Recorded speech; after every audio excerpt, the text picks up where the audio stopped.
الحمد لله نحمده ونستعينه ونستغفره ونؤمن به ونتوكل عليه ونعوذ بالله من شرور أنفسنا ومن سيئات أعمالنا من يهده الله فلا مضل له ومن يضلل فلا هادي له وأشهد أن لا إله إلا الله وحده لا شريك له وأشهد أن محمدا عبده ورسوله اللهم صل على محمد وعلى آل محمد كما صليت على إبراهيم وعلى آل إبراهيم وبارك على محمد وعلى آل محمد كما باركت على إبراهيم وعلى آل إبراهيم إنك حميد مجيد فقد قال الله تبارك وتعالى في القرآن الكريم بعد أعوذ بالله من الشيطان الرجيم يا أيها الناس اتقوا ربكم الذي خلقكم من نفس واحدة وخلق منها زوجها وبث منهما رجالا كثيرا ونساء واتقوا الله الذي تساءلون به والأرحام إن الله كان عليكم رقيبا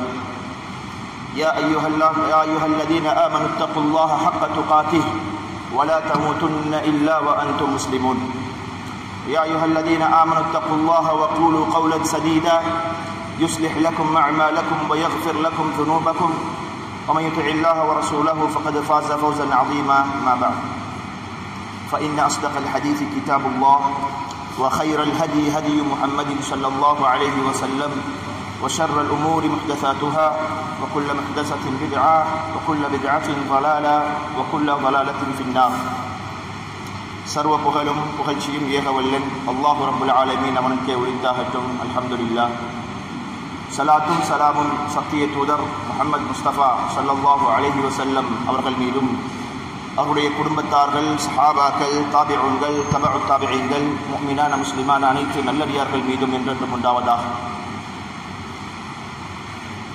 இந்த ஜும்ஆவுடைய கடமையை நிறைவேற்றுவதற்காக வேண்டி வந்தமர்ந்திருக்கும் என் அருமை இஸ்லாமிய சகோதரர்களே, அல்லாஹு தஆலாவை சரிவர அஞ்சி அவன் ஏவிய விடயங்களை சரிவர நடைமுறைப்படுத்தக்கூடிய, அவருடைய தூதர் ஏவிய விடயங்களை நடைமுறைப்படுத்தக்கூடிய சமூகமாகவும், எவைகளை தவிர்ந்து வாழ்வதற்கு எமக்கு உபதேசங்கள் வந்திருக்கின்றனவோ அவற்றை முற்றுமுழுதாக தவிர்ந்து வாழக்கூடிய சமூகமாக நம் அனைவரையும் அல்லாஹு தஆலா ஆக்கியருள்வானாக. அன்பார்ந்த இஸ்லாமிய சகோதரர்களே, இந்த ஜும்ஆவுடைய கடமையை ஆவலோடு நிறைவேற்றுவதற்காக வந்திருக்கும் என் அருமை இஸ்லாமிய சகோதரர்களே, இன்றைய ஜும்ஆவிலே நாம் பார்க்க இருக்கக்கூடிய தலைப்பு கணவன் மனைவிக்கு மத்தியில் உள்ள பிணைப்பு சம்பந்தமாக. அன்பார்ந்த இஸ்லாமிய சகோதரர்களே, என்னை விட அனுபவத்திலும் அறிவிலும் மேன்மையானவர்கள் குழுமி இருக்கக்கூடிய ஒரு மஜ்மா, குழுமி இருக்கக்கூடிய ஒரு மஜ்லிஸாகத்தான் இது இருக்கிறது என்பதிலும் சந்தேகமில்லை. இருந்தாலும் அல்லாஹுடைய வஹி, நபியவர்களுடைய வழிமுறை இவற்றை தெரிந்த வரையில் சில விடயங்களை உங்களோடு நான் பேசிக்கொள்ளலாம், சொல்லலாம் என்று ஆசைப்படுகிறேன். உண்மையில் இந்த கணவன் மனைவி உடைய பிணைப்பு என்பது மிக அத்தியாவசியமானது எல்லா விடயங்களிலும் என்பதை நாங்கள் அறிந்திருக்கிறோம். ஒரு சிலர்கள் அதற்கு முன்னால் இன்னும் அவசியமான விடயங்கள் இருக்கலாம் என்று கூட எண்ணலாம். ஆனால் நாம் குர்ஆனையும் ஹதீஸையும் சஹாபாக்கள் புரிதலில் இருந்து நாங்கள் பார்க்கும் பொழுது, உலமாக்களுடைய தஃசீர்களில் இருந்து நாங்கள் புரியும் பொழுது பல ஆச்சரியமான விடயங்களை நாங்கள் புரிந்து கொள்ளலாம் என்பதை ஆரம்பத்திலே நாம் தெளிவாக விளங்கிக் கொள்ள வேண்டும். உண்மையில் இந்த கணவன் மனைவி பிணைப்பு சரிவர ஒரு வீட்டில் நடைபெறுகிறது என்றால், இந்த கணவன் மனைவியுடைய பிணைப்பு சரிவர ஸ்ட்ராங்காக அது இருக்கிறது என்று சொன்னால், நிச்சயமாக அதன் மூலமாக உருவாகக்கூடிய சமூகம் மிகச்சிறந்த ஒரு சமூகமாக, அதன் மூலமாக உருவாகக்கூடிய பிள்ளைகள் மிகச்சிறந்த பிள்ளை செல்வங்களாக, அதன் மூலமாக உருவாகக்கூடிய அறிவு நிச்சயமாக மிக முக்கியமான முதன்மையான அறிவாக இருக்கும் என்பதில் சந்தேகமில்லை. குறிப்பாக இஸ்லாமிய சமூகமாக இருந்தால், ஒரு இஸ்லாமிய சமூகம் தான் பல விடயங்களை நடைமுறைப்படுத்துகிறேன் என்ற பெயரில் நடைமுறைப்படுத்தினாலும் கூட நம் அடிப்படை வீடுகளில் இருந்து சரியான பிணைப்பு கணவன் மனைவிக்கு மத்தியில் இல்லை என்று சொன்னால், நிச்சயமாக அதன் மூலமாக வரக்கூடிய தஅசீர்கள், பாதிப்புகள் மிக பெரிதாக இருக்கும். சமூகம் சீர்கேட்டுக்கு இட்டு செல்லும் என்பதையும் நாங்கள் பல வரலாறுகள் மூலமாகவும், ஏன் நம் வாழ்வில் அடிக்கடி நாம் சந்திக்கக்கூடிய பிரச்சனைகள் மூலமாகவும் புரிந்து கொள்ளலாம். அன்பார்ந்த இஸ்லாமிய சகோதரர்களே, தாய் தந்தையுடைய வளர்ப்பு முக்கியம் என்பதை நாங்கள் பார்க்கிறோம். எம்மோடு பழகக்கூடிய உற்றார் உறவினர்களுடைய அந்த பந்தம் முக்கியம் என்பதை நாங்கள் பார்க்கிறோம். ஆனால் அவைகளை விட மிக முதன்மையானது கணவன் மனைவியுடைய பிணைப்பு தான். அதன் மூலமாகத்தான் தாய் தந்தை என்ற அந்தஸ்தும், அதன் மூலமாகத்தான் ஏனைய பந்தங்களும் உருவாகிறது. அடிப்படையில் அந்த பந்தங்கள் உருவாவதற்கு இந்த திருமண பந்தம் என்பது முக்கியம். எனவே கணவன் மனைவியுடைய பிணைப்பு மிக முக்கியமானது, அத்தியாவசியமானது.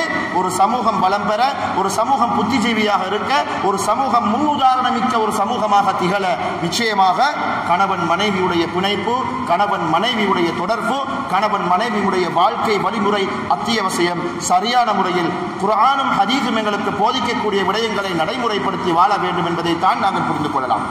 இயல்பாகவே அல்லாஹு தஆலா இதை குர்ஆனில் தெளிவாக சொல்லியிருக்கிறான். அல்லாஹு தஆலா கூறும் பொழுது வமின் ஆயாத்திஹி அன் خلق لكم من أزواجكم أن خلق لكم من أنفسكم أزواجا, பின்பு சொல்கிறான் லிதஸ்குனு இலைஹா வஜஅல பைனக்கும் மவத்தத்தன் வரஹ்மா.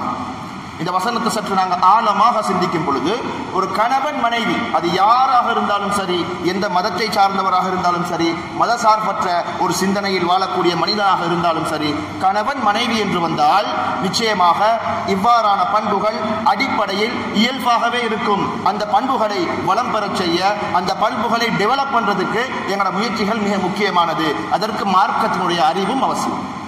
அல்லாஹு தஆலா சொல்லுகிறான், அல்லாஹ்வுடைய மிக பெரும் அத்தாட்சிகளில் ஒன்றுதான், சாதாரணமாக அல்லாஹு தஆலா சொல்லவில்லை, அவருடைய அத்தாட்சிகளில் மிகப்பெரிய ஒன்றுதான் அன் خلق لكم من أنفسكم أزواجا, உங்களுக்கான கம்பெனியன் லைஃப் பார்ட்னரை அல்லாஹு தஆலா உங்கள்கிட்ட இருந்தே தந்திருக்கிறார், படைத்திருக்கிறார். ஏன்? லிதஸ்குனு இலைஹா, அவர்களிடத்தில் நீங்கள் அமைதி பெறுவதற்கு, அமைதியை எடுப்பதற்கு, அவர்களும் உங்களிடத்திலிருந்து அமைதியை எடுப்பதற்கு தான். وَجَعَلَ بَيْنَكُمْ مَوَدَّةً وَرَحْمَةً, மவத்தா என்று சொல்லக்கூடிய ஒரு அம்சத்தையும் ரஹ்மா என்று சொல்லக்கூடிய ஒரு அம்சத்தையும் அல்லாஹு தஆலா தன் குர்ஆனிய வசனத்தின் மூலமாக சொல்லுகிறான். ஒரு கணவன் மனைவியுடைய பிணைப்புக்கு அடிப்படை பண்புகளில் மிக முக்கியமான 3 இந்த வசனத்தில் இடம்பெற்றிருக்கிறது. முதலாவது அமைதி, சக்கீனா. ஒரு அமைதியை ஒரு கணவன் மனைவியிடத்தில் எதிர்பார்க்கிறான், ஒரு மனைவி கணவனிடத்தில் எதிர்பார்க்கிறான். இந்த அமைதி வேறு எந்த பகுதிகளிலும் கிடைக்குமா என்று கேட்டால், வேற வேற சந்தர்ப்பங்களில் வேற வேற அமைதிகள் எங்களுக்கு கிடைக்கலாம். வேறு வேறு சந்தர்ப்பங்களில் பணம் மூலமாக, பொருள் மூலமாக, ஏன் இன்னொரு களியாட்டங்கள், சந்தோஷங்கள் மூலமாக எங்களுக்கு ஏதோ ஒரு அமைதி கிடைக்கலாம். ஆனால் மிக முக்கியமான அமைதி, அல்லாஹ்வுடைய திக்ரை நாங்கள் கூறுவோம், அவனை ஞாபகம் செய்யக்கூடிய சந்தர்ப்பத்தை நாங்கள் கூறுவோம். அவனை ஞாபகம் செய்கிற சந்தர்ப்பங்களில் ஒன்றுதான் நம்முடைய வசனங்களை நாம் நம் வாழ்வில் நடைமுறைப்படுத்துவதும் கூட. அப்ப நான் கணவன் மனைவியாக இருக்கும் பொழுது நாம் செய்யக்கூடிய, நாம் புலங்கக்கூடிய, நாம் பழகக்கூடிய விதத்திலே அல்லாஹ் சொன்ன இந்த 3 பண்புகளும் 3 அம்சங்களும் இடம்பெற வேண்டும். அதில் முதலாவது அமைதி. கணவன் மனைவி அல்லது கணவன் மனைவி அல்லது மனைவி கணவனிடத்தில் இருந்து வரக்கூடிய ஒரு எதிர்பார்ப்பான அன்பு என்பது அதன் மூலமாக உருவெடுக்கிறது அமைதி. அந்த அமைதி வேறு எங்கும் கிடைப்பதில்லை. அந்த அமைதி வந்தால் நிச்சயமாக அந்த கணவனும் மனைவியும் சீரான ஒரு வாழ்க்கை வழிமுறையில் செல்வார்கள். அப்ப அந்த அமைதியின் மூலமாக அல்லாஹ் தஆலா மற்ற 2 அம்சங்களை சொல்லுகிறான் குர்ஆனிலே. மவத்தா என்று சொல்லக்கூடிய எதிர்பார்ப்பு அன்பு. நாம் ஒரு அன்பை செலுத்தும் பொழுது அதே மாதிரி எங்களிடத்தில் அவர்கள் அன்பு காட்ட வேண்டும் என்ற நோக்கோடு நாங்கள் ஒரு அன்பை செலுத்தினால் சுயநலமான அன்பு கிடையாது. நாம் ஒரு மனைவிடத்திலே நாங்கள் எதிர்பார்க்கக்கூடிய அன்பு, அந்த அன்பின் மூலமாக நாமும் அவர்களுக்கு அன்பை காட்டுகிறோம் என்றால் இதை மவத்தா என்பதாக தஃசீர் ஆசிரியர்கள் விளக்கப்படுத்துவார்கள். பல அர்த்தம் மவத்தா என்று சொல்லக்கூடிய அல்லது வுத்து என்று சொல்லக்கூடிய அல் வதூத் என்று சொல்லக்கூடிய அல்லாஹ்வுடைய பெயர்களிலும் இருக்கும். அந்த அன்பை பொறுத்தவரையில் பலதரப்பட்ட அமைப்பிலே குர்ஆனிய வசனங்களை நாங்கள் புரியும் பொழுது பல அர்த்தங்களை கொடுக்கும். அதில் முதலாவது, நாம் இங்கே கணவன் மனைவியை பற்றி பேசும் பொழுது அவர்கள் மத்தியில் ஏற்படக்கூடிய அன்பை பொறுத்தவரையில், அந்த மவத்தாவை பொறுத்தவரையில் எதிர்பார்ப்பு அன்பு என்பதாக கூறுவோம். நாம் அவர்களிடத்திலும் அவர்கள் நம்மிடத்திலும் எதிர்பார்க்கக்கூடிய ஒரு அமைதியை தரக்கூடிய ஒரு அன்பை நாங்கள் சொல்லுவோம். எனவே அல்லாஹ் தஆலா முதலாவது சொல்லுகிறான் சக்கீனா, இரண்டாவதாக சொல்லுகிறான் மவத்தா என்று சொல்லக்கூடிய எதிர்பார்ப்பு அன்பு, மூன்றாவது ரஹ்மா என்று சொல்லக்கூடிய எந்தவித எதிர்பார்ப்பும் இல்லாத அன்பு.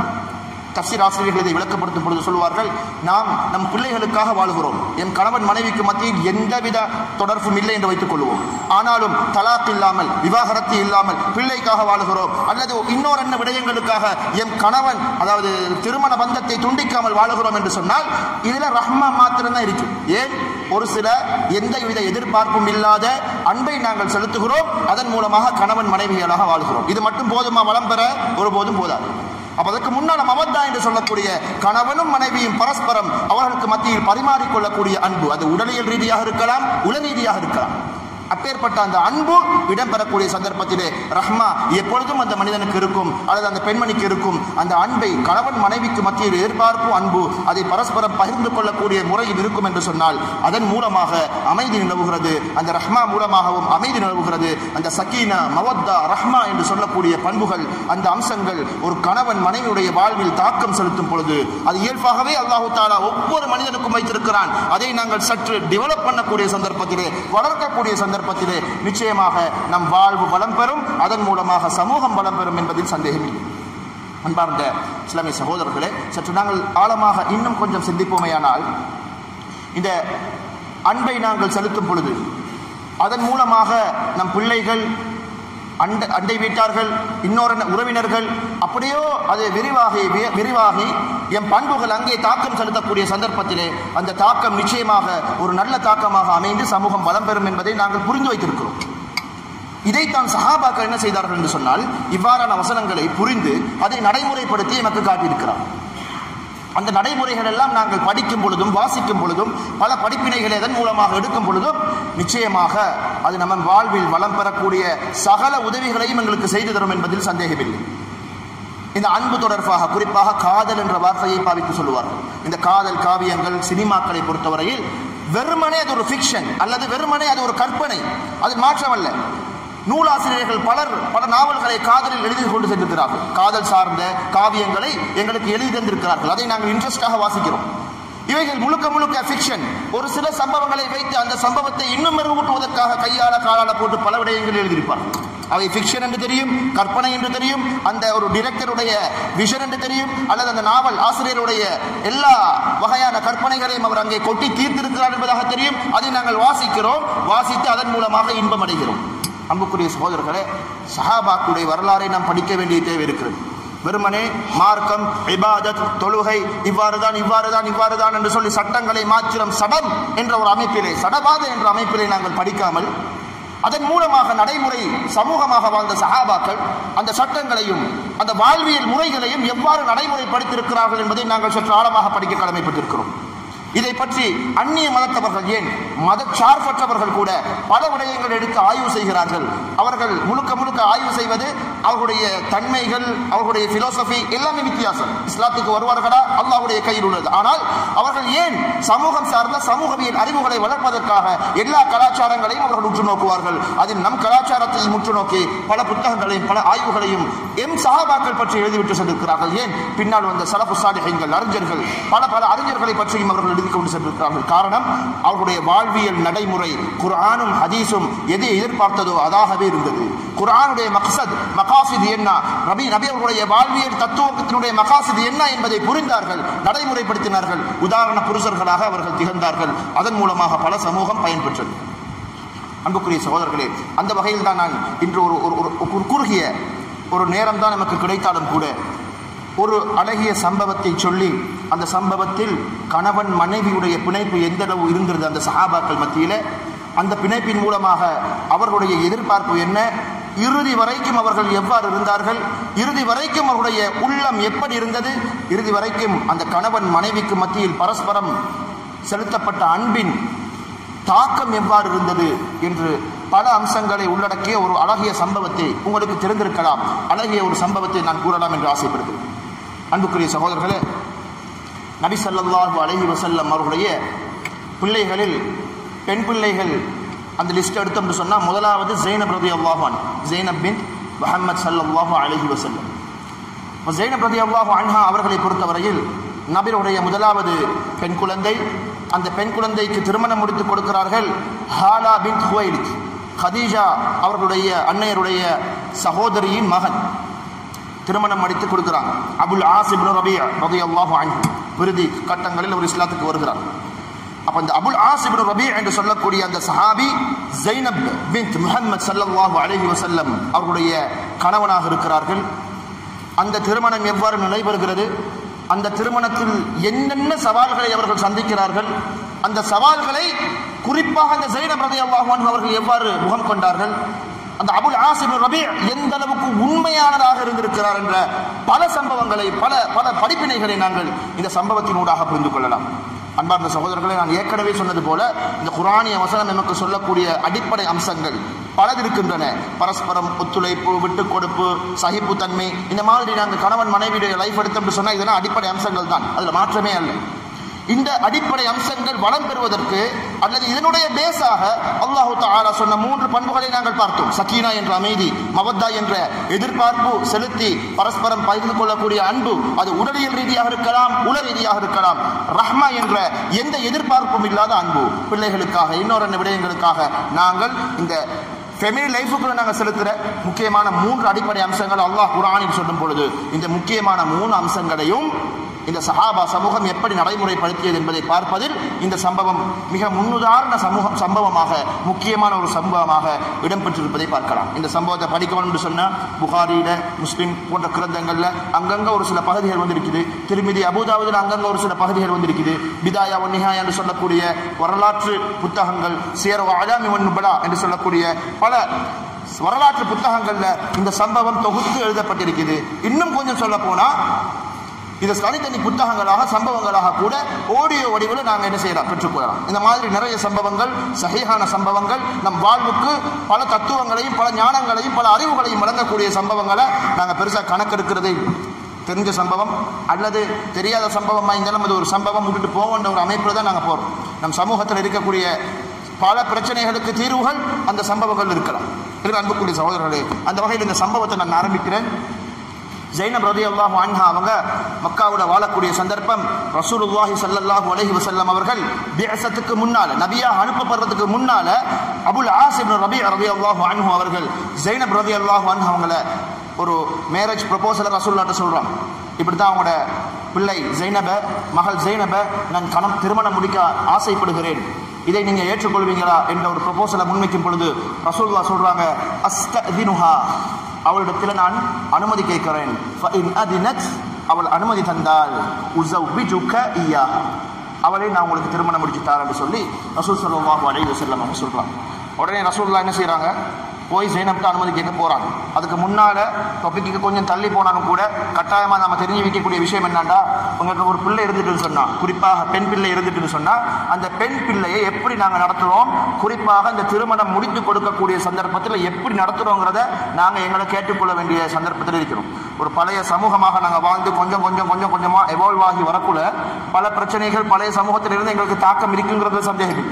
அவைகளை நாங்கள் அறிவு மூலமாக மாற்ற வேண்டிய கடப்பாட்டில் இருக்கிறோம். அந்த வகையில் நபி அவர்கள் பல காலங்களுக்கு முன்னாலே சொல்லி தந்த விடயம் அனுமதிங்கிறது வேணும். ஒரு பெண்மணி அவளுடைய அனுமதி வேண்டும். அந்த அனுமதியோடு தான் நாங்கள் திருமணத்தை முடிச்சு கொடுக்க வேண்டிய தேவைப்பாட்டில் இருக்கிறோம். ஆனால் நம்ம சமூகத்தில் பாருங்க சகோதரர்களே, பணம் படைத்தவர்களாக இருந்தால் வேற எல்லா ஆப்ஷனும் அப்படியே கேன்சல் பண்ணிட்டு பணம் படைச்சவருக்கு கல்யாணம் முடிச்சு கொடுப்பாங்க. சமூகத்தில் ரைட், அவரோட ஃபேமிலி கொஞ்சம் டாப் லெவல் ஃபேமிலியா, ரைட் முடிச்சு கொடுங்க அப்படின்னு சொல்லி வலின்ற ஒரு அந்தஸ்தை கொடுத்த சமூகம், வலின்ற ஒரு அந்தஸ்தை கொடுத்த இஸ்லாம் அந்த வலிங்கிற ஒரு பவரை துஷ்பிரயோகம் செஞ்சு கொண்டு தன் மகளை அவருடைய பெருமைக்காக முடிச்சு கொடுக்கக்கூடிய கல்ச்சர் நம்ம சமூகத்திலையும் இருக்கு. அப்ப ரசூலுல்லாஹ் என்ன செய்றாங்க, அபுல் ஆஸ் இப்னு ரபீஅ தெரிஞ்சவர், நல்லவர், பண்பாளர், ரசூலுல்லாஹ் புகழாத வார்த்தையே இல்லை அவரை பத்தி. காஃபிராக இருந்தாலும் கூட அவரோட காலகட்டத்தில் இஸ்லாத்துக்கு கடைசியா வந்தாரு. காஃபிராக இருந்தாலும் கூட நபியோட அவர் உண்மையா இருந்தாரு, நபி அவரோட உண்மையா இருந்தார்.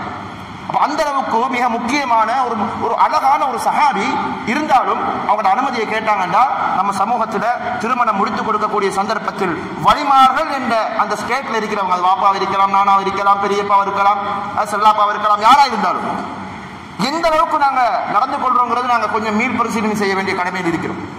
இஜ்பாரியன் வற்புறுத்தி அந்த பெண்மணியை நாங்கள் எங்களோட தேவைக்காக அல்லது எங்களோட பொருளாதார தேவைக்காக அல்லது சமூகத்தில் ஸ்டேட்டஸ் எதிர்பார்த்து அப்படியே நாங்கள் தள்ளி விடுறோம். அதற்கு பின்னால் வரக்கூடிய விளைவுகள், பிரச்சனைகள், கஷ்டங்கள், துன்பங்கள் எல்லாத்தையும் இவரும் தாங்க வேண்டிய நிலைமை தான். அதே மாதிரி அந்த பெண்ணும் தாங்க வேண்டிய நிலைமைக்கு ஆளாகிறார். எனவே அதை நாங்கள் சற்று ஆழமாக சிந்தித்து அவருடைய அனுமதி எங்களுக்கு முக்கியம் என்பதை இந்த ஒரு வார்த்தை எங்களுக்கு தெளிவுபடுத்துவோம். அஸ்தஅதினுஹா ஃபஇன் அதினத் உஸவ்விஜுக இய்யாஹான்னு ரசூலுல்லாஹ் சொன்னாங்க. அவ ஓகேனா தான் அவங்களுக்கு முடிச்சு தருவேன். கேட்குறாங்க ரசூலுல்லாஹ் போய் கேட்டோடனே ஃபஹ்மர்ரத் வஜ்ஹுஹா ஃபப்தஸமத், உடனே அவங்களோட முகம் எல்லாம் சிவக்குது. ஜைனப் ரலியல்லாஹு அன்ஹா அவங்களுடைய முகம் அப்படியோ சந்தோஷத்துல பூரிப்புல சிவக்குது. ஒரு சின்ன புன்முறுவலும் பூக்குறாங்க. ரசூலுல்லாஹ்க்கு விஷயம் வழங்கிட்டு திருமணம் முடிச்சு கொடுக்குறாங்க. அபுல் ஆஸ் இப்னு ரபீஅ, அபுல் ஆஸ் இப்னு ரபீஅவும் ஜைனப் ரலியல்லாஹு அன்ஹா அவங்களும் திருமணம் முடித்து தனக்கு பிள்ளைகள் எல்லாம் இருக்குது. அபுல் ஆஸ் அந்த ஒரு ஹதீஸ் வருது, ரசூலுல்லாஹ் தொழும் பொழுது பிள்ளையை என்ன செஞ்சாங்க, தோல்ல வச்சு கொண்டு தொழுதாங்க, கீழே சுஜூதுக்கு போனா இறக்கி வைப்பாங்க, திருப்பி ஏற்றுவாங்கன்னு சொல்லி அந்த சஹாபியோட புள்ள. அதன் மூலமாக பல ஆதாரங்களை, பல ஃபிக்ஹ்களை, சட்டங்களை வகுப்பாங்க. அப்ப அப்படிப்பட்ட ரசூலுல்லாஹ் தன்னுடைய பிள்ளைகளை ஏன் சுமந்தாங்கன்னா அபுல் ஆஸை விட்டுட்டு போனாங்க, அபுல் ஆஸை விட்டுட்டு மதீனாக்கு போனாங்க. அப்ப இந்த மாதிரியான பல பிரச்சனைகள் இன்ஷா அல்லாஹ் நாங்கள் பின்னால் ஒரு சம்பவத்தில் பார்ப்போம். அன்புக்குரிய சகோதரர்களே, முதலாவது அப்ப அங்கே அபுல் ஆஸும் ஜைனபும் திருமணமாகி தம்பதியர்களாக வாழ்ந்து கொண்டிருக்கக்கூடிய சந்தர்ப்பம் அவர்களுக்கு பல சோதனைகள் வர ஆரம்பிக்கும். ரெண்டு பேரும் எந்த அளவுக்குண்டா அன்பு பரஸ்பரம் காட்டுறதுல சரி, ரஹ்மான் சொல்லக்கூடிய எந்த எதிர்பார்ப்பும் இல்லாத அன்புகளையும் சரி, அமைதின்னு சொல்லக்கூடிய சக்கீனாங்கிறதுலையும் சரி, எல்லாத்துலேயுமே பாச நாக்கு. அதனாலதான் ஜைனப் ரலியல்லாஹு அன்ஹா அவங்க கிட்டத்தட்ட 20 வருஷமா தன்னுடைய கணவனுக்காக வேண்டி மதீனாவுல காத்து கொண்டிருந்தாங்க. தன்னுடைய கணவன் காஃபிரா இருக்கிறார். அந்த அன்பு, பரிவு, அந்த அமைதி அவரிடத்தில் கிடைச்சதாலும், அந்த அவரிடத்திலும் இந்த ஜைனபுடைய அமைதி கிடைச்சதாலும் கிட்டத்தட்ட 20 வருடங்களாக மதீனாவிலே ஜைனப் ரலியல்லாஹு அன்ஹா அவங்க தன்னுடைய தந்தையோடு இருந்தார்கள். என் கணவன் மீண்டு வருவார் என்ற ஒரு அன்போடு, என்ற ஒரு ஏக்கத்தோடு இருந்தார். அன்புக்குரிய சகோதரர்களே, முதலாவது சோதனை வருது. ரசூல் ஸல்லல்லாஹு அலைஹி வஸல்லம் அவங்க நபியா அனுப்பப்படுறாங்க. அபுல் ஆஸ் இப்னு ரபீ குறைஷி கோத்திரம், மிகப்பெரிய ஒரு சஹாபி. அவருக்குன்னு சொல்லி பல பொறுப்புகள் இருக்குது. அபுல் ஆஸ் இப்னு ரபீ பிரயாணத்தை விட்டுட்டு தன்னுடைய பிரயாணத்தை முடித்துட்டு தன்னுடைய வீட்டுக்கு வருகிறார். வீட்டுக்கு வரக்கூடிய சந்தர்ப்பத்திலே ஜைனப் ரலியல்லாஹு அன்ஹா சொல்றாங்க, இன்தி ஷஅனுன் அதீம், என்ற முக்கியமான ஒரு விஷயம் இருக்குது, அதை நான் உங்கள்கிட்ட சொல்லணும். அபுல் ஆஸ் இப்னு ரபீ கிட்ட ஜைனப் ரலியல்லாஹு அன்ஹா அவங்க சொல்றாங்க, இன்னல்லாஹ கத் பஅஸ அபி நபியா, என்ற வாப்பாவை அல்லாஹ் தஆலா நபியாக அனுப்பிவிட்டான், நீங்களும் இஸ்லாத்துக்கு வரணும்ன்ற ஒரு தஅவாவை ஆரம்பிக்கிறான். உடனே அபுல் ஆஸ் இப்னு ரபீ அவனோட வாப்பா சாதிக், அமீன், எந்த பிரச்சனையும் இல்லை, வலைஸ பிமுத்தஹம், சந்தேகத்துக்குரிய நபரும் இல்லை.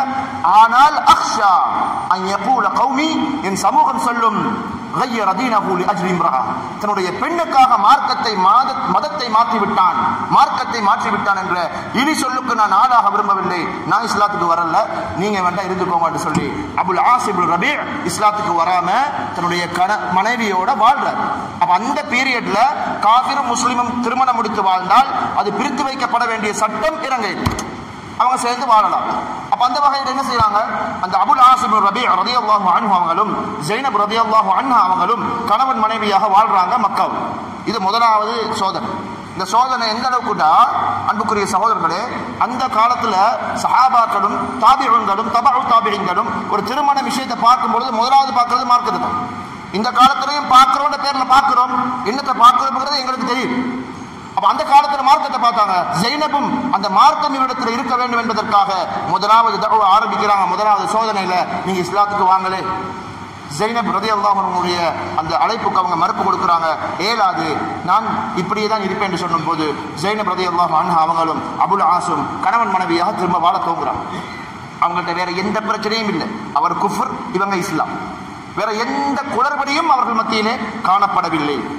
அப்ப முதலாவது சோதனையில இப்பாறு ஒரு பிரச்சனை வரும் பொழுது அந்த ஜைனப் ரலியல்லாஹு அன்ஹா இதை தாண்டுவாங்க. அடுத்து இரண்டாவது சோதனை வருது.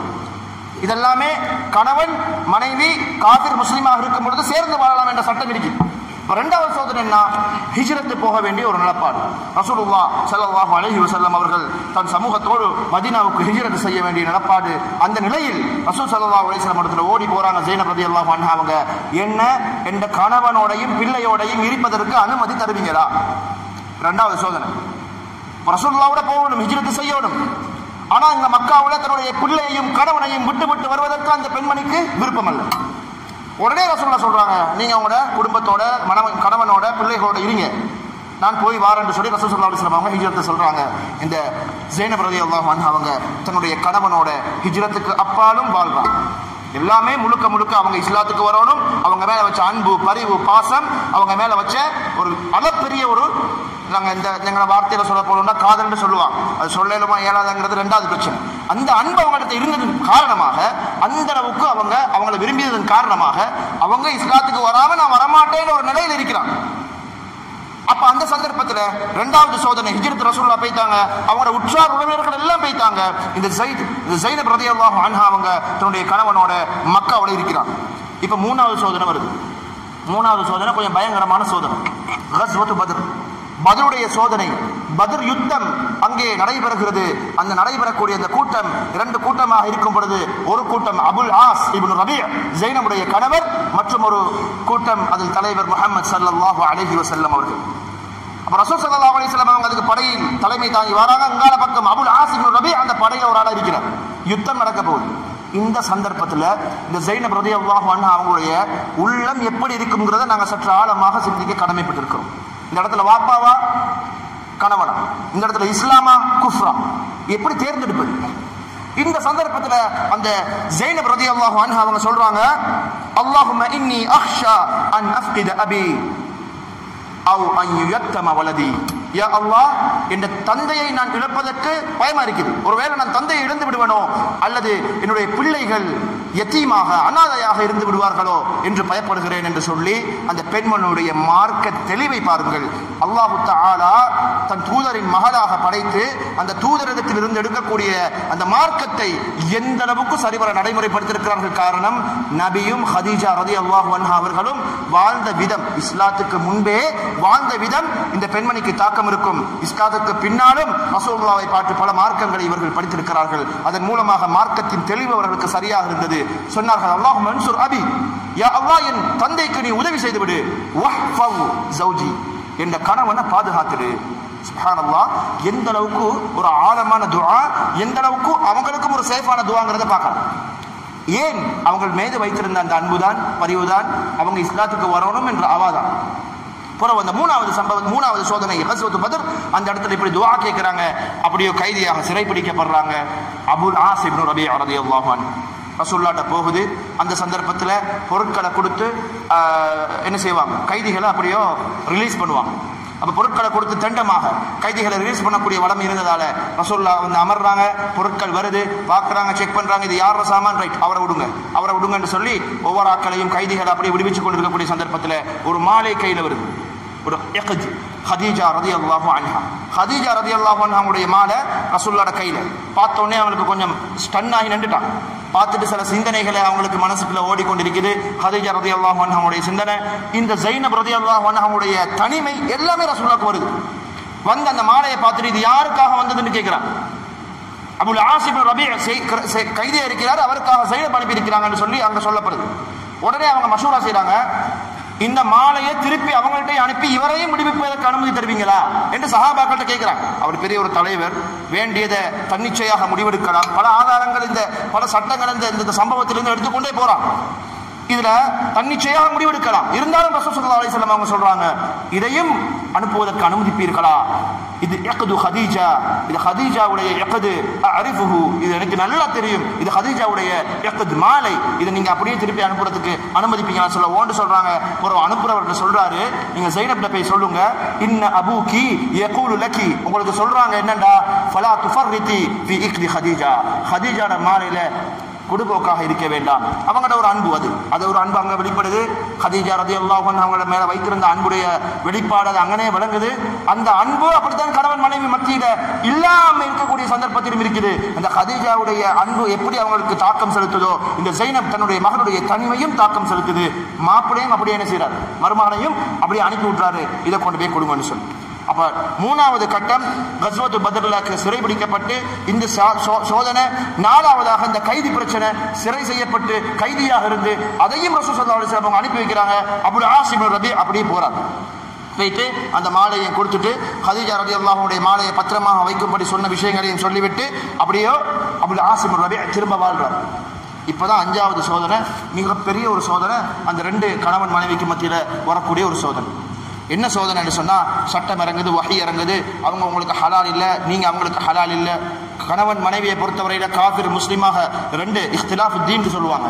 மார்க்கம் மதம் மாற்றமாக இருக்கக்கூடிய சந்தர்ப்பத்தில் அல்லது முஷ்ரிக்கீன்கள் குஃபார்களை பொறுத்தவரையில கணவன் மனைவியாக வாழ தகுதி இல்லை, முடியாது, பிரிச்சு வைக்க வேண்டிய சட்டம் இறங்குது. ரசூல் ஸல்லல்லாஹு அலைஹி வஸல்லம் அவங்க அபுல் ஆஸ் இப்னு ரபீஅட்ட போய் கேட்கிறாங்க, யா அபுல் ஆஸ், அபுல் ஆஸே, இன்னல்லாஹ அமரனி அன் உஃபர்ரிக பைன காஃபிர் வ முஸ்லிம், காஃபிர் முஸ்லிம் தம்பதியர்களை பிரித்து வைக்குமாறு அல்லாஹ் தஆலா எனக்கு கட்டளையிட்டு இருக்கிறார். ஹல்லா ரதத்த பின்தி, என்ற புள்ளையை நீங்க திருப்பித்தாங்க, என்ற மகளை நீங்க திருப்பித்தாங்கன்னு கேட்கும் பொழுது அபுல் ஆஸ் இப்னு ரபீஅ சொல்றாரு, அருத்துஹா லகி லக, ரசூலுல்லாஹ் அதை நான் உங்களுக்கு தந்துடுறேன், என் மனைவியை உங்களோட மகளை நான் உங்களுக்கு அப்படியே திருப்பி தாரேன்னு சொல்லி வேற கதை இல்லைங்க, வேற எந்த கதையும் இல்லை. கொண்டு போங்க யாரும் சொல்லலாம்னு சொல்லிட்டு அந்த ஜெயினப் ரலியல்லாஹு அன்ஹு அவங்களை பார்த்து அந்த ஜெயினப் ரலியல்லாஹு அன்ஹு சொல்றாங்க, உங்களோட வாப்பார வீட்டுக்கு போக வேண்டிய நேரம் வந்துச்சு, போய்த்துவாங்க. அங்கே கேட்குறாங்க ஜெயினப் ரலியல்லாஹு அன்ஹு அவங்க, ஹல்லா அஸ்லம், நீங்க என்னோட இஸ்லாத்துக்கு வந்துட்டு அப்படியே வரையலாதா? அங்கனையும் கேட்குறாங்க. எல்லா இடத்துலையும் இந்த இஸ்லாத்துக்கு வாங்க, என்னோட வாங்க, அங்க போக முன்னாடி சொல்லி எல்லா இடத்துலையுமே அந்த குரலை கொடுத்து கொண்டே இருப்பாங்க ஜெயினப் ரலியல்லாஹு அன்ஹு அவங்க. அப்பவும் கேட்குறாங்க, ஹல்லா அஸ்லம், நீங்க இஸ்லாத்துக்கு வந்துடக்கூடாதா? அப்படியே நாங்கள் எல்லா பேர்களுமே அவங்க சொல்றாங்க, ஏலாது, நீங்க போங்க. அப்ப பிள்ளைகள் எடுத்துக்கொண்டு ரசூலுல்லாஹ்வோட மதீனாவுக்கு போறான். இது 5வது சோதனை. இதுதான் மிகப்பெரிய ஒரு சோதனை. 2 பேரும் பிரிறாங்க. கிட்டத்தட்ட 6 வருட காலம் மதீனாவுல ஜெயினப் ரலியல்லாஹு அன்ஹா அவங்க வாழ்றாங்க. அந்த சந்தர்ப்பத்தில் பெரும் பெரும் சஹாபாக்கள் மேரேஜ் ப்ரொபோசலை அனுப்பிக்கிட்டே இருக்கிறான். ஏன்னா பிரிஞ்சாச்சு. இப்ப இவங்க திருமணம் முடிப்பதற்கு அவ்வளவு பேர் லைன்ல அனுப்ப அந்த 6 வருட காலமும் அவங்க அப்படியே ரிஜெக்ட் பண்ணி மனசுக்குள்ள சொல்லுவாங்களாம், இன்ன ஜௌஜி சயஊது வ யுஸ்லிம், என்ற கணவன் ஒரு நாள் வருவாரு, வந்து என்னோட இஸ்லாத்துக்கு வந்து வாழ்வாருன்ற ஒரு மேலெண்ணம் அவங்களோட உள்ளத்துல ஓடிக்கொண்டே இருந்தது. அதன் மூலமாக கிட்டத்தட்ட 6 வருட காலம் அவங்களுடைய ப்ரொபோசல் எல்லாத்தையுமே ரிஜெக்ட் பண்ணி பிள்ளைகளோட வாழ்ந்தாங்க. இந்த சந்தர்ப்பத்தில் தான் ஏற்கனவே சொன்ன ஹதீஸ்ல ரசூலுல்லாஹ் பிள்ளையை தூக்கிட்டு இருந்தது, தொழுகையில தூக்கி வச்சு கொண்டதெல்லாம் இவங்களோட பிள்ளையை தான். அந்த அளவுக்கு அன்புக்குரிய சகோதரர்களே, பாட்டனுடைய கனெக்ஷன் அங்க வேற. அதை சொல்ல போனா இனி ரசூலுல்லாஹ் அதை சொல்லி முடிக்க முடியாத ஒரு சந்தர்ப்பம். எனவே இவ்வாறான சோதனைகள் அவர்களுக்கு வரக்கூடிய சந்தர்ப்பத்திலே அவர்கள் எவ்வாறு நடந்து கொண்டார்கள் என்பதை நாங்கள் ஆழமாக புரிந்து கொள்ள முடியும், ஆழமாக சிந்தித்து நாங்கள் விழுந்து கொள்ள முடியும். எந்த சோதனைகள் வந்தாலும் முதலாவது மார்க்கம் தான் அவங்களுக்கு கண்ணில் பட்டது. அதனால தான் இப்படி இருந்தாங்க. கடைசியாக ஒரு விஷயத்தை சொல்லி நான் முடிச்சுக் கொள்றேன். அதற்கு முன்னால் அன்புக்குரிய சகோதரர்களே, நாங்கள் ஆழமாக தெளிவாக புரிந்து கொள்ள முடியும். எமக்கு வரக்கூடிய சோதனைகளும் பிரச்சனைகளும் கஷ்டங்களும் அவர்களோடு ஒப்பிடக்கூடிய சந்தர்ப்பத்திலே பெரும் பிரச்சனையாக இருக்குமா என்பது தெரியாது. எப்படி நம்ம அவங்களோட நன்மை அடைந்து கொள்ள முடியாது. ரசூலுல்லாஹ் சொன்னாங்க, லவ், அதாவது உங்களோட யாராவது ஒருத்தர் அன்ஃபக மிஸ்ல உஹதின் ذهبا உஹத மலையை அப்படியே தங்கமாக மாற்றி நீங்கள் செலவழிச்சாலும் மா பலக முத்த அஹதிஹிம் வலா நஸீஃபஹு, அவங்களோட முத்து ஒரு புடி சதக்கா அவங்க கொடுக்குற ஒரு புடி சதக்காக்கு நீங்க உஹது மலையை தங்கமா மாத்தியாலும் போய் சேர போறது அந்த நன்மை, அல்லது அதுக்கு அறவாசி கூட உங்களுக்கு கிடைக்காது. அப்ப நன்மையை அடைய முடியாதுங்கிறதால அவங்க பட்ட கஷ்டம் அளப்பரியது. எம்மை விட பெரும் கஷ்டம் பட்டிருக்கிறார்கள். அப்பேற்பட்ட அந்த கஷ்டங்களையும் குடும்ப ரீதியான அவர்கள் சந்தித்த சோதனைகளும் எங்களோடு ஒப்பிடும் பொழுது சர்வசாதாரணம் தான். நாங்க சற்று அதைகளை படிக்கும் பொழுது, பிள்ளைகளுக்கு சொல்லும் பொழுது அதன் மூலமாக நாங்கள் விளங்கிக் கொள்ள முடியும். நாம் அதை எவ்வாறு சவால்களை முன்னோக்க முடியும், எவ்வாறு நாங்கள் குடும்பத்தோடு வாழ முடியும் என்பதை வல்ல நாயன் நம் அனைவருக்கும் தெளிவை தருவான் இவ்வாறான விஷயங்களை வாசிக்கும் பொழுது. அந்த வகையில் அன்புக்குரிய சகோதரர்களே, நம் அனைவரையும் அல்லாஹ் தஆலா பாதுகாத்து சரியான முறையில் குர்ஆனையும் ஹதீஸையும் விளங்கி நடைமுறைப்படுத்தக்கூடிய சமூகமாக ஆக்கியருவானாக.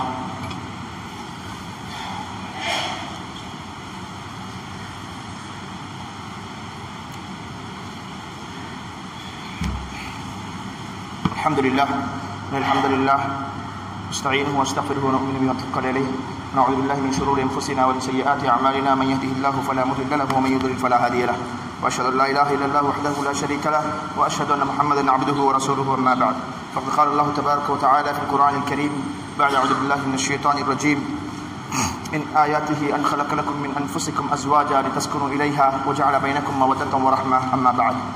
அன்பார்ந்த இஸ்லாமிய சகோதரர்களே, அல்லாஹ் தஆலாவுடைய தன்னுடைய தூதரின் மூலமாக பல தூதுகளை நமக்கு சொன்னாலும், குறிப்பாக நாம் இன்று பார்த்த கணவன் மனைவிக்குரிய பிணைப்பு சம்பந்தமாக அது சார்ந்த அடிப்படை அம்சங்கள் சார்ந்து அதை நடைமுறைப்படுத்திய சஹாபாக்களுடைய வரலாறையும் கிட்டத்தட்ட முக்காவாசி அளவுக்கு பார்த்திருக்கிறோம்.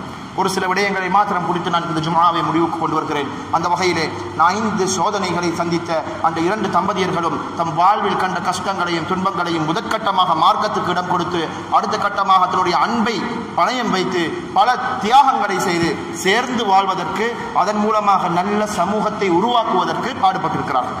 இறுதியாக அன்புக்குரிய சகோதரர்களே, ஷாமுக்கு போறாரு யாரு? அபுல் ஆஸ் இப்னு ரபீ. இறுதியாக நடக்கக்கூடிய இந்த சம்பவத்தினுடைய இறுதி பகுதி. ஷாமுக்கு அபுல் ஆஸ் இப்னு ரபீ பிசினஸுக்காக பொருட்கள் எடுத்துக்கொண்டு சரக்குகள் எடுத்துக்கொண்டு செல்கிறார். அவர் தான் தலைமை தாங்கி போறார். மக்காவில் இருந்து கிளம்புறார். இப்ப ஜைனப் எங்க? மக்காவில் மதீனாவில் இருக்கிறார். ரசூலுல்லாஹ்வோட இருக்கிறார். அவங்களோட வீட்டுல பிள்ளைகளோட வாழ்றாங்க. மக்காவில் இருந்து ஷாமுக்கு போகக்கூடிய சந்தர்ப்பம். ஸைத் இப்னு ஹாரிஸா ரலியல்லாஹு அன்ஹுடைய தலைமையில ஒரு கூட்டத்தை ரசூலுல்லாஹ் அனுப்புறாங்க. இவங்க கிராஸ் ஆகுறாங்க. உடனே அந்த கூட்டத்தை அப்படியே திரும்ப சிறப்பிடிக்கிறாங்க. அதுக்குள்ள அபுல் ஆஸ் இப்னு ரபீ திரும்ப முடுறார்.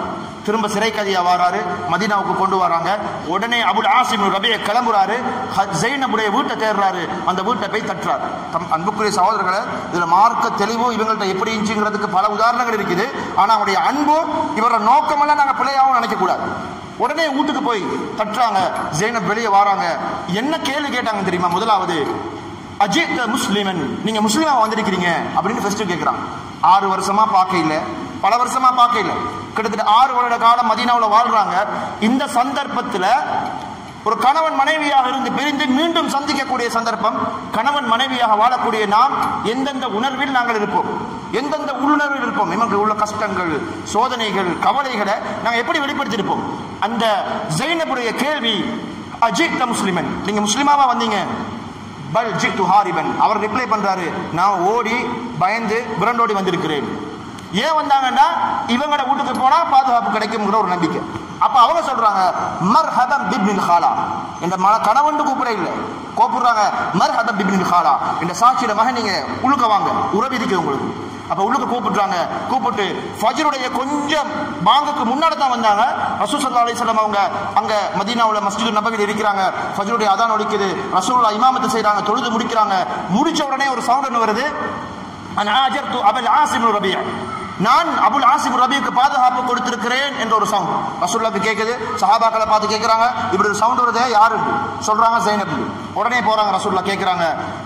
உடனே ஜைனப் சொன்ன விஷயம் என்னன்னு சொன்னா, இவரு எனக்கு உறவு, தூர உறவு சொன்னா சாட்சிட மகன், கிட்ட உறவு சொன்னா என் பிள்ளைக்கு வாப்பா அப்படின்னு சொல்லக்கூடிய இவருக்கு நான் பாதுகாப்பு கொடுத்திருக்கிறேன், பொருள்களுக்கும் பாதுகாப்பு கொடுக்கப்பட வேண்டும் என்ற ஒரு கோரிக்கையை வைக்கிறாங்க.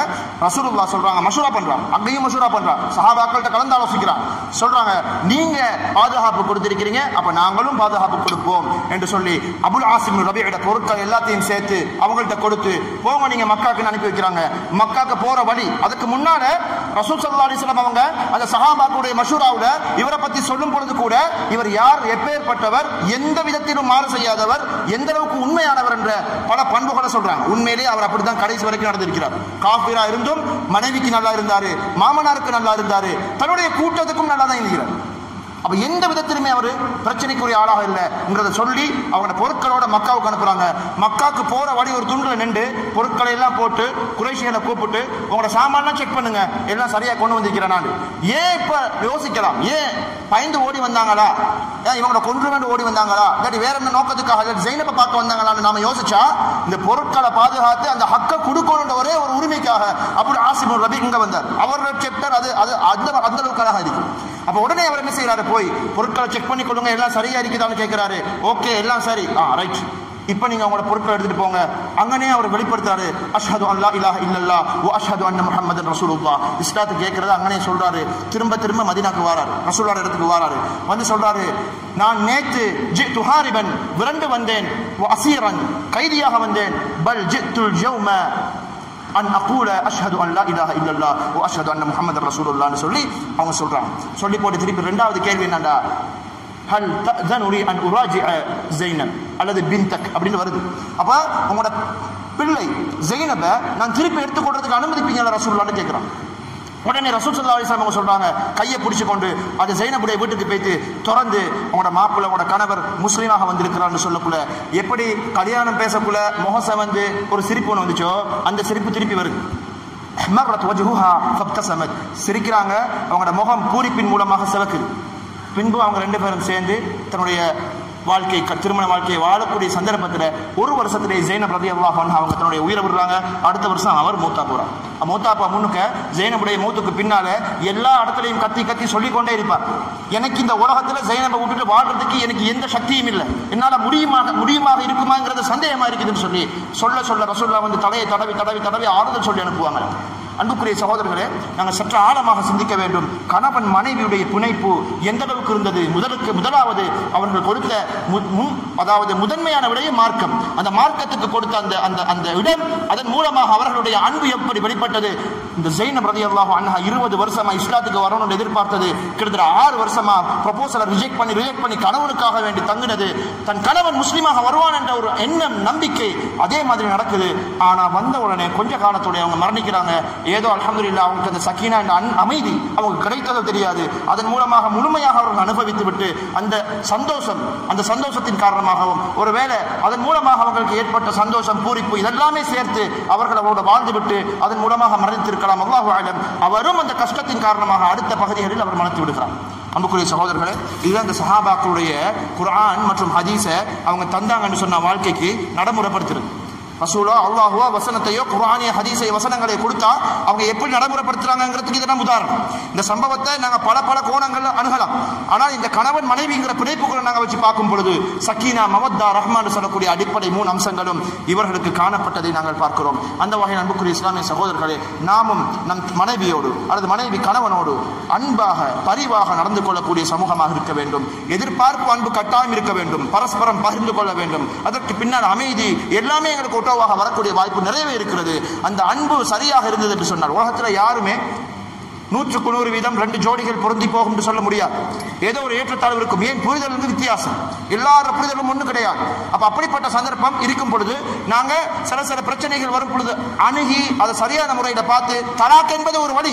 அது இல்லாத கட்டத்துக்கு நாங்கள் பயன்படுத்துவோமே உடைய எதுக்கடுத்தாலும் இந்த மேற்கத்திய கலாச்சாரத்தை நாங்கள் நடைமுறைப்படுத்தி இப்படி தலாக்குக்கும் டிவோர்ஸுக்கும் போக வேண்டிய தேவை கிடையாது. சரியாக குர்ஆனையும் சுன்னாவையும் புரிந்து நம் கணவன் மனைவிக்கு மத்தியில் உள்ள பிணைப்பை வலுப்படுத்தினார். அப்ப அந்த கணவன் மனைவியுடைய பிணைப்பு வலுப்பட வேண்டும் என்றால் குர்ஆனையும் ஹதீஸையும் சஹாபாக்களுடைய சரித்திரங்களும் நாங்கள் கட்டாயம் படிக்க வேண்டிய தேவை இருக்கிறது. ஒவ்வொருவரும் தன்னுடைய பிள்ளைக்கு அவங்களுடைய வயசுக்குள்ள கெபாசிட்டிக்கு ஏற்ற மாதிரி பல சம்பவங்களை சொல்லி அவர்களை சீர்திருத்த வேண்டிய வழிப்படுத்த வேண்டிய ஒரு கட்டம் வரும் பொழுது இந்த டெக்னாலஜி இந்த சயின்ஸ் அதே மாதிரி இந்த நவீன காலம் என்று சொல்லி பல தாக்கங்கள் சமூகத்துக்கு வந்து கொண்டே இருக்கும். முன்னையதை விட இந்த காலத்தில் பொறுத்தவரையில் பல தாக்கங்கள் வந்து கொண்டே இருக்கும். இந்த தாக்கங்களுக்கெல்லாம் முற்றுப்புள்ளி வைக்க அல்லது தாக்கங்களை பற்றிய விளக்கங்களை சொல்வதற்கு சரிதைகளும் குர்ஆனிய ஹதீஸ் வசனங்களையும் நாங்கள் சற்று ஆழமாக கற்று பிறர்களுக்கும் பிள்ளைகளுக்கும் கற்றுக் கொடுக்க வேண்டும். நான் சொன்ன விடயத்தில் கூட உங்களுக்கு எக்ஸெக்டிவ் இல்லாமல் இருக்கலாம். ஆனால் உங்களுக்கு அல்லாஹ் தஆலா திறனை தந்து ஒரு ஸ்டோரி டெல்லிங் அடிப்படையில் பல விஷயங்களை சமூகத்துக்கு கொண்டு போய் சேர்க்கலாம். அந்த வகையில் நானும் நீங்களும் கடமைப்பட்டு சமூகத்தில் சரியான முறையில் விளங்கப்படுத்துறதுக்கு. அந்த வகையில் அன்புக்குரிய இஸ்லாமிய சகோதரர்களே, வல்ல நாயன் சரிவர பேணி பாதுகாக்கக்கூடிய சமூகமாக ஆக்கியருள்வானாக. அந்த வகையில் நம் சமூகத்தை நல்ல முறையில் கட்டியெழுப்பக்கூடிய சமூகமாக குர்ஆனையும் ஹதீஸையும் நடைமுறைப்படுத்தக்கூடிய சமூகமாக நம் அனைவரையும் வல்ல நாயன் ரப்புல் ஆலமீன் ஆக்கியருள்வானாக. வாஹிர் தஅவானா அல்ஹம்துலில்லாஹி ரப்பில் ஆலமீன். அஸ்தக்ஃபிரு கௌலி ஹாதா அஸ்தக்ஃபிருல்லாஹ லி வ லக்கும் வ லிசாஇரில் முஸ்லிமீன மின் குல்லி தன்பின் ஃபஸ்தக்ஃபிருஹு இன்னஹு ஹுவல் கஃபூருர் ரஹீம்.